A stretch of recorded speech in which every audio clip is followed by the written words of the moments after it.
अस्सलामुअलैकुम दोस्तों और साथियों, उम्मीद है आप लोग खैरियत से होंगे। इस वीडियो में हमने बात करनी है कि एक तो पाकिस्तान में वैक्सीन कब आएगी और इसके बारे में कल जो अपडेट आई है और पूरी मीडिया में भी वो सर्कुलेट हुई है। और दूसरा है दुनिया में एक इंटरनेशनल ट्रायल चल रहा था प्लाज्मा थेरेपी पे, तो उन्होंने अपनी एक बड़ी इंपॉर्टेंट फाइंडिंग दी है जो हमें ये बताएंगी कि क्या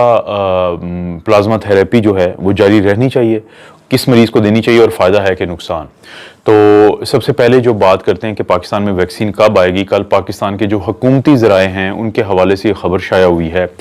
कि उन्होंने ये बताया कि पाकिस्तान में जो वैक्सीन आएगी वो या तो आएगी जनवरी के एंड पे और या आएगी फरवरी के पहले हफ्ते में, क्योंकि इससे पहले ये सुन रहे थे कि शायद 14 जो जनवरी है उसके करीब पाकिस्तान में जो वैक्सीनेशंस हैं, ख़ासतौर पे जो फेज़ 1 में जो हेल्थ वर्कर्स में होना है कि शायद उसका आगाज़ हो जाए। तो अब दो इंपॉर्टेंट बातें उन्होंने जो बताई हैं वैक्सीन के पाकिस्तान में आने के बारे में, तो उनमें से एक तो ये है कि पाकिस्तान में जो वैक्सीन जिससे हमारी कमिटमेंट हुई है साइनोफार्म से, तो वो हमारे पास या जनवरी के एंड या फरवरी के पहले हफ्ते में पहुंचेगी। और साथ ही उन्होंने जब उनसे पूछा गया कि इसकी कीमत क्या होगी, तो उनका ये कहना था कि इसकी जो प्राइस है वो इतनी कम हमारी कमिटमेंट हुई चाइना के साथ, लेकिन चाइना ने हमें मना किया है कि हम ये डिस्क्लोज नहीं कर सकते, तो हमें इंतहाई कम पैसों पे उन्होंने दी है, तो इसलिए उन्होंने इसका जवाब नहीं दिया। दूसरा फिर उन्होंने ये बताया कि जो कोवैक्स फैसिलिटी है WHO की, जो दुनिया के जितने भी गरीब और तरक्की पजीर ममालिक है उनको जो वैक्सीन मिलेगी और जो हर मुल्क की तकरीबन 20% आबादी के लिए होगी और पाकिस्तान में तकरीबन 4.5 करोड़ लोग बनते हैं 20%, तो वो भी उनका ये कहना है कि जनवरी के आखिरी हफ्ते या फरवरी के जो इब्तदाई दिन हैं उनमें इस चीज़ के चांसेस हैं कि वो हमें मिलेगी। लेकिन जो पिछले दिनों मैंने WHO की ब्रीफिंग सुनी है, मुझे ये लगता है कि शायद वो फरवरी के बाद ही पाकिस्तान में मुमकिन हो उस वैक्सीन का आना, क्योंकि जितने भी 40 से ज़ायद ममालिक में इस वक्त वैक्सीन लग रही हैं और 5 से ज़्यादा किस्मों की लग रही हैं, तो तमाम जो वो ममालिक जिनके पास पैसे हैं वो पहले लगा रहे हैं। बिल्कुल ये एक जो कैपिटलिज्म में होता है ये उसका बिल्कुल एक रिफ्लेक्शन है कि अगर आपके पास पैसे हैं और आप खरीद सकते हैं तो आपके लोगों को वैक्सीन मिल जाएगी, और अगर आपके पास पैसे नहीं है तो आपको वेट करना पड़ेगा। और यही शायद हो रहा है पूरी दुनिया में इस वक्त, क्योंकि जो 40 से ज़्यादा ममालिक में लग रही है वैक्सीन, ये तमाम वो ममालिक हैं जो पैसे वाले हैं, जो अमीर हैं और जिनके पास काफ़ी रिसोर्सेज हैं, तो उन्होंने ये वैक्सीन अपने लोगों को लगवा रहे हैं वो इस वक्त। और आखिर में जो एक चीज़ पूछी गई इन्हीं हुकूमती ज़राए से जो कि जिन्होंने मीडिया से बात की कि आप ये बताएं कि जो प्राइवेट सेक्टर है कि उसके बारे में बड़ी ख़बरें आती हैं कि कभी पता चलता है कि हुकूमत उनको इजाज़त देगी और कभी पता चलता है कि इजाज़त नहीं देगी। तो इस पे उनका ये कहना था कि हुकूमत ने ना तो प्राइवेट सेक्टर को मना किया है और ना ही उनको कहा है कि आप ये काम करें, तो इसलिए अगर वो करते हैं तो उनकी मर्ज़ी है। इसका क्या मतलब हुआ? इसका सीधा सीधा ये मतलब है कि हुकूमत प्राइवेट सेक्टर को इजाज़त दे रही है और नहीं रोकेगी कि अगर वो drug regulatory authority of Pakistan के साथ रजिस्टर्ड हो जाते हैं और उनकी शराइत के हिसाब से बाहर से इंपोर्ट करते हैं, तो पाकिस्तान में जो प्राइवेट कंपनीज हैं ये करेंगी वैक्सीन को इंपोर्ट, जो बाहर लगता है। और जो मेरी अंडरस्टैंडिंग डेवलप हो रही है उसके बारे में मैं बताता हूं, लेकिन उससे पहले मैं एक चीज़ बता दूं कि मैं किसी वैक्सीन ग्रुप का एजेंट नहीं हूं। मेरा ये एज ए डॉक्टर मानना है और 100% यकीन, ईमान की हद तक मेरा यकीन है कि अगर कोई साइड इफेक्ट बहुत बड़े अचानक नहीं शुरू होते दुनिया में तो लगनी चाहिए लोगों को वैक्सीन, लेकिन लोगों को सिर्फ उनको लगनी चाहिए जो ये लगवाना चाहें। पाकिस्तान में वैक्सीन आनी चाहिए। और दूसरा ये है कि पाकिस्तान में ज़बरदस्ती नहीं, लेकिन जो लोग लगवाना चाहें अपनी मर्जी से, चाहे वो पैसे देके लगवाएं चाहे वो हुकूमत की दी हुई फ्री लगवाएं, तो उनको लगवानी चाहिए, लेकिन हर एक की किसी को नहीं लगनी चाहिए।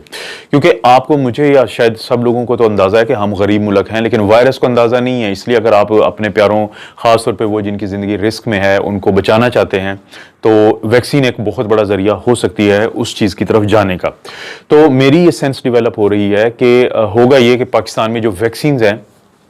इनके आने में ये लेट आएंगी। अगर आएंगी भी तो इतनी क्वांटिटी नहीं होगी कि उसका वो हर एक को मिल सके जो लगवाना चाहते हैं। तो जो इस दौरान क्या होगा कि जो प्राइवेट कंपनीज हैं वो इंपोर्ट करेंगी और वही होगा जो पूरी दुनिया में हो रहा है कि जिनके पास पैसे होंगे वो लगवा लेंगे और जिनके पास नहीं होंगे वो ज़ाहिर है फिर नेचुरल जो इम्यूनिटी है उस पर गुजारा करेंगे। और क्योंकि अब चलते हुए मौसम के साथ ये जो केसेस हैं कम होते जाएंगे, इसमें कोई शक नहीं है। लेकिन पाकिस्तान में 2 करोड़ से ज़ायद लोग जो हैं वो बेरोज़गार हो चुके हैं इस कोविड की वजह से, खासतौर पर कंस्ट्रक्शन न्यूट्रिशन का जो डिपार्टमेंट है बहुत ज़्यादा मुतासर हुआ है। और उसके अलावा भी बहुत ज़्यादा बच्चों की स्कूल हो या हमारे हॉस्पिटल्स में जितने भी काम हो, हर चीज़ डिस्टर्ब हुई हुई है। तो हमें से हर शख्स ये चाहता है कि हम इस चीज़ से बाहर निकलें। दोस्तों, ये तो थी यहाँ की मकामी एक अपडेट। और एक जो इंटरनेशनल स्टडी जो आई है प्लाज्मा थेरेपी पे, और बड़ा ज़बरदस्त एक स्टडी है, ये पूरी दुनिया में की जा रही है। अभी तक 4100 जो लोग हैं वो इनरोल हुए हैं, लेकिन 900 उनमें से ऐसे थे कि जो मॉडरेट या स्वेयर, यानी जिनमें जो बीमारी है वो ज़्यादा थी, या वो आईसीयू में दाखिल थे, या वो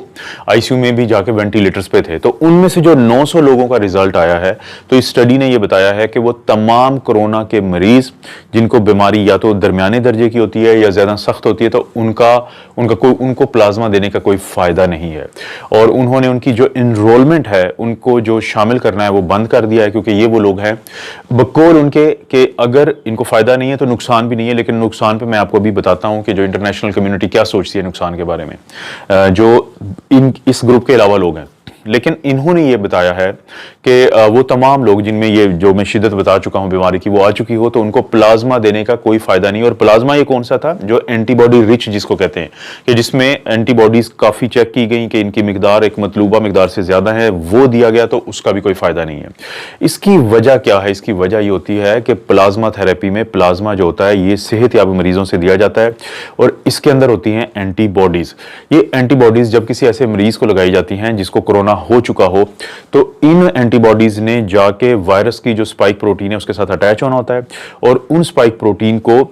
फिर न्यूट्रलाइज कर देते हैं कि वो स्पाइक प्रोटीन हमारे सेल्स के साथ अटैच नहीं हो पाती, ताकि आगे का पूरा अमल ही रुक जाता है कि जो वायरस है वो हमारे सेल्स में जाता है, वहां पे जाके तकसीम दर तकसीम होता है, अपनी तादाद बढ़ा के फिर निकलता है और फिर हमारे जिस्म को नुकसान पहुंचाता है। लेकिन वो तमाम लोग जो इब्तदाई मरहले से आगे गुजर चुके हैं, जिनमें वायरस सेल्स में जा चुका हो, वहां पे जाके तकसीम दर तकसीम हो चुका होता है, और उनमें फिर ऑक्सीजन लग चुकी होती है मरीज को, और अलामात ज्यादा आ चुकी होती हैं, अगर आप उनमें प्लाज्मा देते हैं तो उसका कोई फायदा नहीं है, चाहे जितनी ही एंटीबॉडीज क्यों ना हो। तो किन लोगों को अगर फायदा हो सकता है, जिसका ट्रायल ये अभी चलता रहेगा, उनका ये ख्याल है कि वो मरीज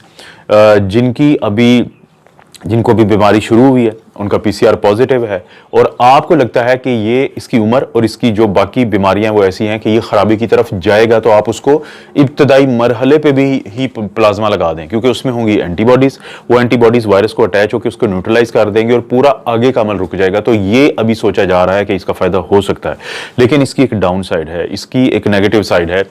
कि हमारे जैसे मुल्कों में जो प्लाज्मा लगाया जाता है, तो आम तौर पे पहली बात तो ये कि प्लाज्मा में ये नहीं देखा जाता कि इसमें एंटीबॉडीज हैं कितनी, क्योंकि अक्सर जो वो लोग प्लाज्मा देते हैं कि जो रिकवर हो चुके होते हैं, और अक्सर वो लोग देते हैं जो जल्दी रिकवर हुए होते हैं, अक्सर वो देते हैं जो जवान होते हैं। तो जो जवान लोग होते हैं उनका जो मुदाफ़ती निज़ाम का वो हिस्सा जिसको हम इन्नेट कहते हैं, जो एंटीबॉडीज नहीं बनाता, बल्कि जो वायरस के हमारे अंदर एंटर होते ही एक्शन करता है, अगरचे हम पीसीआर पॉजिटिव हो जाते हैं, हमें किसी हद तक कोई अलामात भी आती हैं, लेकिन वो उसको मार भगाता है। जब ऐसा कुछ होता है तो अगरचे हम रिकवर हुए होते हैं और हमारे अंदर बहुत कम एंटीबॉडीज बनी होती हैं, तो जब वो प्लाज्मा किसी को लगाया जाएगा जिसमें एंटीबॉडीज कम होंगी, तो अब यहाँ पे एक कमाल की बात आती है जिसको हम कहते हैं एस्केप म्यूटेशन। साइंसदानों का ये ख्याल है अभी तक कि जब भी वायरस किसी ऐसी सूरत हाल का सामना करेगा कि जहां पे उसको एंटीबॉडीज का तो सामना होगा, लेकिन वो एंटीबॉडीज बहुत ज्यादा नहीं होंगी, तो वायरस को मौका मिल जाएगा, क्योंकि वो एंटीबॉडीज कम तादाद में होंगी, वो उसको मारने की कोशिश तो करेंगी लेकिन मार नहीं पाएंगी, उसको किसी हद तक आप कह सकते हैं जख्मी कर देंगी या कम को मारेंगी। तो बाकी जो हैं वो अपने अंदर, उनके अंदर कोई ना कोई ऐसी जेनेटिक म्यूटेशन आ सकती है, ऐसी जीनियाती तब्दीली आ सकती है जिसकी वजह से वो एंटीबॉडी से बचने की कोशिश करेंगे और इस तरह से कोई नई स्ट्रेन बन सकती है। एक जो बर्तानिया में आने वाली स्ट्रेन है B117, उसका जो एक हाइपोथेसिस, जो एक सोच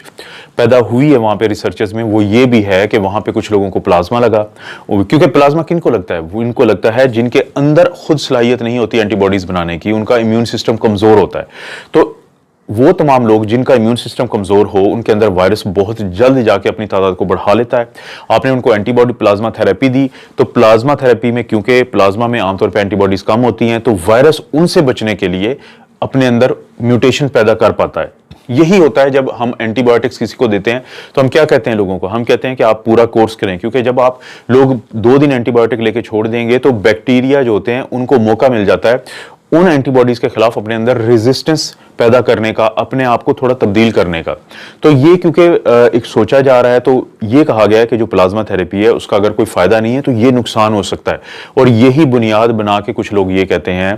कि अगर आप किसी को एक डोज दे देते हो उस वैक्सीन की और दूसरी या तो देते नहीं हैं या काफ़ी अरसे के बाद देते हैं, तो उसके जिस्म में क्या होगा कि किसी हद तक एंटीबॉडीज़ बनेंगी। अब वो एंटीबॉडीज़ कम होंगी लेकिन वायरस जो है उन एंटीबॉडीज से बचने का मौका मिल जाएगा उसको, क्योंकि बहुत ज़्यादा एंटीबॉडीज़ हों तो फिर हो सकता है कि वो फौरी तौर पे वायरस को मार दें। जैसे मिसाल के तौर पे डाओ यूनिवर्सिटी ने जो एंटीबॉडीज़ निकाली थी, या जो दुनिया में अभी मोनोक्लोनल एंटीबॉडीज़ बनती हैं,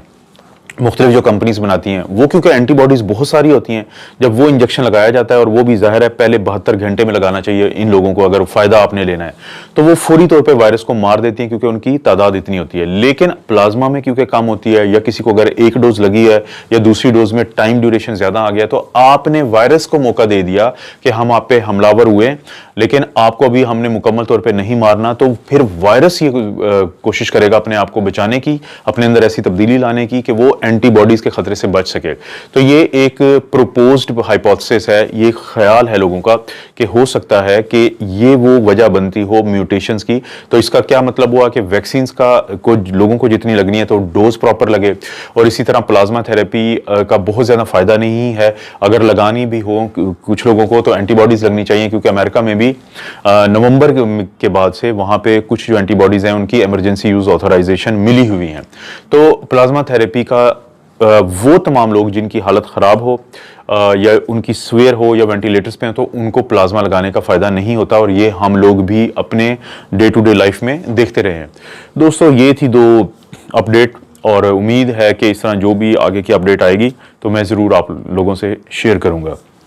आप अपना और अपनी फैमिली का ख्याल रखें। अल्लाह ताला आपको और आपकी फैमिली को हर किस्म की बुराई, बीमारी और आजमाइश से महफूज रखे।